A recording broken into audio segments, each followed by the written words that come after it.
সুন্দর কথা বলছে, আমার 3 বছর ছেলেটা এত সুন্দর কথা বলছে। আবার আরেকটু আগিয়ে গেলেন, তো আপনি আপনার আব্বাকে বলছেন, আব্বা ওটা কি আব্বা? তো আপনার আব্বা আপনাকে বলছে, বেটা ওটা বল। আবার আরেকটু আগিয়ে যাওয়ার পর আবার আপনি আপনার আব্বাকে বলছেন, আব্বা ওটা কি আব্বা? তো আপনি আপনার আব্বা আপনাকে বললো ওটা হচ্ছে সাইকেল। এরকম ভাবে এক করে আপনি আপনার বাপকে 60 থেকে 65টা প্রশ্ন করেছেন। যখন আপনাকে ডাক্তার দেখা হয়ে গেল, ডাক্তার দেখানোর পর যখন বাড়িতে আসা হলো, তো আপনার আব্বা খুশিতে আপনার আম্মাকে কি বলছেন জানেন? হাগো জানো, আমাদের ছোট ছেলেটা রহিমউদ্দিন কত সুন্দর কথা বলছে গো, কত সুন্দর কথা বলছে। আমি ডাক্তারের বাড়িতে নিয়ে যাচ্ছিলাম, তো আমাকে কতগুলো কথা বললো, কি সুন্দর কথা বলতে শিখেছে। তো আপনার মা আর আপনার বাবা দুজনায় খুশিতে তাদের অন্তরে লাড্ডু ফুটছে, এরকম একটা পরিস্থিতি। তারা খুশি হয়ে গেল, এই আনন্দিত তারা যে আমাদের ছেলেটা কথা বলতে শিখেছে। আল্লাহ তুমি আমাদের ছেলেটাকে ভালো করে দাও, সুস্থ করো। এইভাবে আস্তে আস্তে আস্তে আস্তে যখন আপনি বড় হলেন, এবার ঠিক আপনার বয়স যখন 30 বছর, তো আপনার আব্বা বুড়িয়ে গেছে। আপনার আব্বার বয়স 75 থেকে 78 বছর। আপনার আব্বার বয়স 75 থেকে 78 বছর।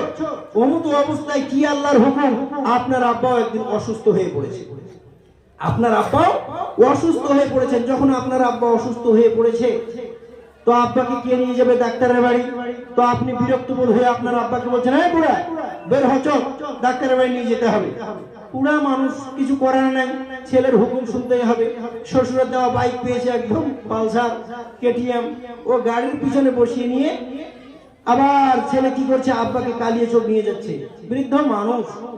এবার যেতে যেতে কি আল্লাহর হুকুম, আপনার আব্বা ওই কাগজটা পকেটে ভরে নিয়েছেন, আর ঠিক বালিয়াডাঙ্গা ঢোকার আগে ঠিক আপনার আব্বা আপনাকে প্রশ্ন করছে, কি বয়স্ক মানুষ দেখবেন একটু কানে কম শুনতে পায়, তো আপনাকে বলছে, বেটা ওটা কি রে? না বেটা ওটা কি রে? আপনার দেখেন এবার কিভাবে রাগটা উঠছে। তো আপনি আপনার আব্বাকে বলছেন, কি বলছো চুপ হও, আর বেটা ওটা কি রে? যখন 3 থেকে 4 বার আপনাকে বলেছে, তো আপনার এমন রাগ, সঙ্গে সঙ্গে আপনি আপনার আব্বাকে ধমক দিয়ে থামিয়ে দিলেন, চুপ হও, চলো যেখানে নিয়ে যাচ্ছি সেখানে চলো। এমন ভাবে আপনি আপনার আব্বাকে ধমক দিলেন। ঠিক আপনার আব্বা আপনাকে বললো, বেটা থামো, তুমি থামো। আপনার আব্বা আপনার সামনে সেই কাগজটা বের করে এবার দেখাতে লাগলেন, বেটা দেখো, যখন তুমি ছোট ছিলে, শিশু বাচ্চা ছিলে, তুমি অসুস্থ হয়েছিলে, তোমার বাঁচার কোনো চিন্তা ছিল না। আমি তোমাকে কালিয়ে চোখ ডাক্তারের বাড়িতে নিয়ে যাচ্ছিলাম, তুমি 3 থেকে 4 বছরের ছেলে। বেটা তুমি আমাকে এক এক করে 60 থেকে 65 বার জিজ্ঞাসা করেছ, আমি তোমার পিতা একবারও তোমার প্রতি অসন্তুষ্ট হয়নি। বিরক্তহীন ভাবে তোমার প্রত্যেকটি কথার আমি জবাব দিয়েছি রে বেটা। আর আজ তোমাকে আমি 2 থেকে 3 বার বললাম, তো তুমি আমাকে ধমক দিয়ে কথা বলছো না। তো আমার আল্লাহ তাবারক ওয়া তাআলা বলেন, ওয়া কুল্লাহুমা কাওলান কারীমা ফালা তাকুল্লাহুমা উফ। ও পৃথিবীর মানুষ, তুমি শুনে নাও, খবরদার খবরদার, তোমার মা কিংবা তোমার বাবা তারা যদি তোমার কাছে তারা বার্ধক্যের চরম সীমায় পৌঁছে যায়, খবরদার তুমি তাকে ধমক দিয়ে কথা বলিও না, চোখগুলো বড় বড় করে রাগ দেখিয়ে কথা বলিও না। ওয়া কুল্লাহুমা কাওলান কারীমা, তাদের সঙ্গে এমন ভাবে তুমি কথা বলবে যাতে করে তারা তোমার ভাষায় কোন পরিমাণ কষ্ট না পায়। কারণ বিশ্ব নবী বলেন, হুমা জান্নাতুকা ওয়া নারুকা, তোমার জান্নাত মক্কায় যেতে হবে না, মদিনায় যেতে হবে না, কোটি কোটি লাখ টাকা তোমাকে মানুষকে দান করতে হবে না। তোমার বাড়িতে যদি তোমার মা বাবা থাকে, তাদের সেবা যত্ন করো, সেখানে রয়েছে তোমার জান্নাত। মা বাবা তাদের সঙ্গে আমাদের সৎ ব্যবহার করতে হবে, ভালো ব্যবহার করতে হবে। তাদেরকে কোনো পরিমাণ কষ্ট দেওয়া চলবে না, তাদের সঙ্গে নরম নরম ভাষায় সুন্দরভাবে কথা বলতে হবে। এই ছোট্ট করে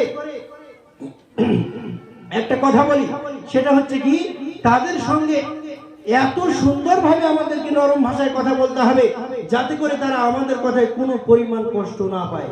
তবে হ্যাঁ, একটা জিনিস এখানে জানেন, ছোট্ট একটা উপন্যাস বলছি, সেটা হচ্ছে কি, ছেলের কাছে ভালো ব্যবহার নিতে গেলে, মেয়ের কাছে ভালো ব্যবহার নিতে গেলে তাদেরকেও আপনাকে ভালোভাবে মানুষ করতে হবে। যদি আপনি ভালোভাবে মানুষ না করেন তাহলে কিন্তু আপনাকে লাঠি খেতে হবে। লাঠি কি খেতে হবে বলেন? কি খেতে হবে? লাঠি খেতে হবে। দেখেন, একটা বাপের দুইটা ছেলে, উপন্যাসটা শুনবেন, একটা বাপের দুইটা ছেলে। তো বড় ছেলেটার বয়স 28 বছর আর ছোট ছেলেটার বয়স 25 বছর। বড় ছেলেটার বয়স কত বললাম? 28 বছর। আর ছোট ছেলেটার বয়স 25 বছর। যেটা বড় ছেলে বা বড় ছেলেটাকে কলকাতা আলিয়া ইউনিভার্সিটিতে বিশ্ববিদ্যালয়ে পড়তে দিয়েছে, আর ছোট ছেলেটাকে কি করেছে, যেটা ছোট সেটাকে গরুর রাখাল বানিয়েছে, গরুর রাখাল। তো বড় ছেলেটা কি করেছে, একদিন সে বাড়িতে আসছে, হঠাৎ ফোনের কোনো ব্যবস্থা নেই, তো বড় ছেলেটা বাড়িতে চলে আসছে। বাড়িতে আসার পর মা বাবাকে দেখছে, যেগুলো প্রত্যেকটা পরিবারে স্বামী স্ত্রী ঝগড়া হয়, যদি কোনো কিছু হয় একে অপরের চুল ধরে বাড়িতে টানাটানি করে স্বামী স্ত্রী। হ্যাঁ, তো ওই বড় ছেলেটা কলকাতা থেকে এসে বাড়ির দরজা খুলে দেখছে মা আর বাবা দুজনায় ঝগড়া লেগেছে, তো একে অপরের চুল ধরে টানাটানি করছে।